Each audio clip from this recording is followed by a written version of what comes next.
Hello दोस्तों, कैसे हो आप सब? बढ़िया। चलो स्टार्ट करते हैं। Revision crux of liability of an auditor. हमने लास्ट वीडियो में बहुत अच्छे से in civil liability, criminal liability and professional misconduct को डिस्कस किया था। हमने बताया था सिविल लायबिलिटी के बारे में, जब ऑडिटर से निग्लिजेंस होती है या वो ड्यूटी ब्रीच करता है या वो किसी पार्टी को लॉस करता है तो उसे कंपनसेशन देना पड़ता है। फिर क्रिमिनल लायबिलिटी के बारे में बात की थी, जब ऑडिटर जानबूझकर फ्रॉड करता है, फाल्सिफिकेशन ऑफ रिकॉर्ड करता है, इंटेंशनल रॉन्ग डूइंग करता है तो उसे एक क्रिमिनल केस बन सकता है उस पर, और जेल और फाइन हो सकती है। फिर प्रोफेशनल मिसकंडक्ट के बारे में बात किया था, जहाँ पे हमने बोला था कि ऑडिटर अगर आईसीआई की कोड ऑफ एथिक्स को वायलेट करता है, जैसे इंडिपेंडेंस को कंप्रोमाइज़ करता है, रॉन्ग सर्टिफिकेट देता है, फ़ी फॉर कमीशन लेता है और एडवर्टाइजिंग करता है एक्सेट्रा, तो ये सब प्रोफेशनल मिसकंडक्ट माना जाता है। फिर आईसीआई एक्शन लेता है, एज ए पनिशमेंट देता है, वार्निंग, फाइन, सस्पेंशन और even to the level of cancellation of CA membership. तो हम आज इसे बिल्कुल 2-3 लाइन में, बिल्कुल रिवीजन क्रक्स फॉर्मेट में, विद इन 30 टू 1 मिनट इसे रिवाइज कर लेंगे। ऑलरेडी हमने चीज़ें बता रखी हैं, एक बार स्क्रीन पे आप देखिए। This is about civil liability. Civil liability is equal to what? Negligence. अगर आप नेग्लिजेंस करोगे, ड्यूटी ब्रीच करोगे, तो व्हाट? आप बेसिकली किसी का लॉस कर रहे हो, उसकी वजह से किसी का लॉस हो रहा है तो आपको कंपनसेशन देना पड़ेगा। This is civil liability.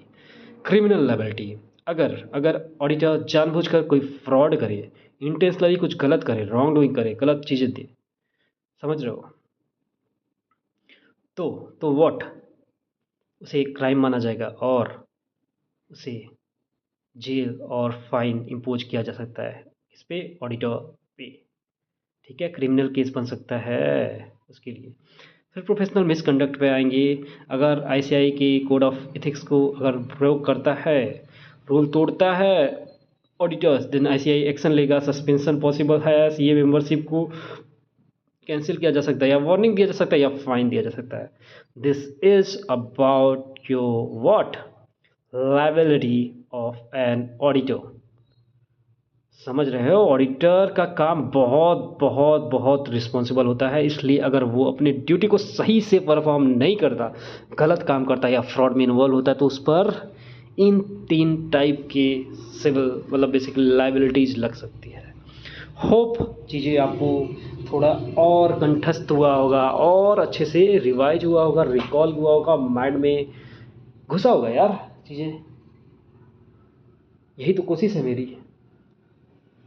आप ब्रेनस्टॉर्म करो, चीज़ों को बार बार देखो, रिवाइज करो और कंठस्थ करो माइंड में, ताकि एग्जाम में क्या चमक जाए, चमके, देखते ही माँ करो। This the one vision of mind. आप क्वेश्चन करो, कॉमन सेंस लगाओ, एप्टीट्यूड डेवलप करो एमसीक्यू सॉल्व करने का, सिलेक्शन लो। आप कहाँ पे मिस्टेक कर रहे हो, मैं वही उसी से रिलेटेड चीज़ें कर रहा हूँ, मैं बना रहा हूँ वीडियोज। जो आप मिस्टेक करोगे, आप मैं उसको पकड़ता हूँ, उसी से रिलेटेड आपका हेल्प करता हूँ बेसिकली। क्योंकि मैं सिलेक्शन चाहता हूँ यार, हवाबाजी नहीं, मतलब हवाबाजी मुझे पसंद भी नहीं है यार।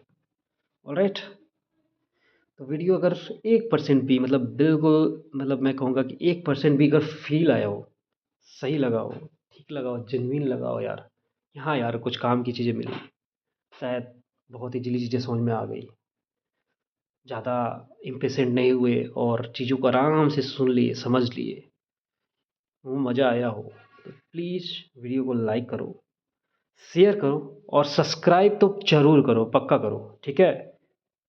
हमें भी यार मोटिवेशन मिलता है यार, वीडियो और बनाने का और इस तरीके का अच्छा करने का, तुम लोगों के लिए, तुम्हारे डिमांड को फुलफ़िल करने का। मैंने ऑलरेडी बहुत सारे प्लेलिस्ट ईपीएफओ से रिलेटेड अपडेट कर रखा है, on the demand of our students as well. Like काफ़ी लोगों ने डिमांड किया कि अकाउंटिंग का करिए सर, कंप्यूटर का करिए सर, ऑडिटिंग का करिए सर।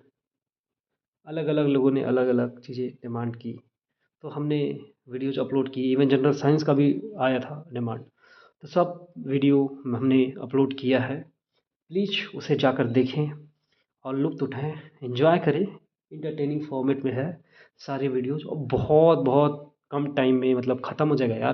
पूरे दिन का आधा भी दोगे ना तब भी वो ख़त्म हो जाएगा। समझ रहे हो? वो कोई भी वीडियो बड़ा नहीं है, सब 5-5 मिनट के है। और लेट्स से मतलब किसी प्लेलिस्ट में अगर 15 है तो 15 पूरे व्हाट, 15 चौका 60, 15 पूरे 75, 75 मिनट्स है मैन। 1.5 घंटा भी नहीं हुआ तुम्हारा एक प्लेलिस्ट ख़त्म। और उससे तुम्हारे एग्जाम्स का मतलब बेसिकली कहता हूँ कि एग्जाम के लिए तुम्हारा दिमाग खुल जाएगा। चाहे कैसे भी क्वेश्चन आए, तुम्हारे बेस इतने स्ट्रांग होंगे ना, वहाँ पे तुम सोच पाओगे एटलीस्ट। अगर कुछ बहुत सारी चीज़ें नहीं कवर भी की होगी ना तुम, फिर भी तुम सोच पाओगे कि क्या ऑप्शन करेक्ट हो सकता है। ठीक है दोस्त, देन मिलते हैं नेक्स्ट वीडियो में एमसीक्यू के साथ। तब तक के लिए बाय बाय। वीडियो को लाइक करो यार, सब्सक्राइब करो चैनल को।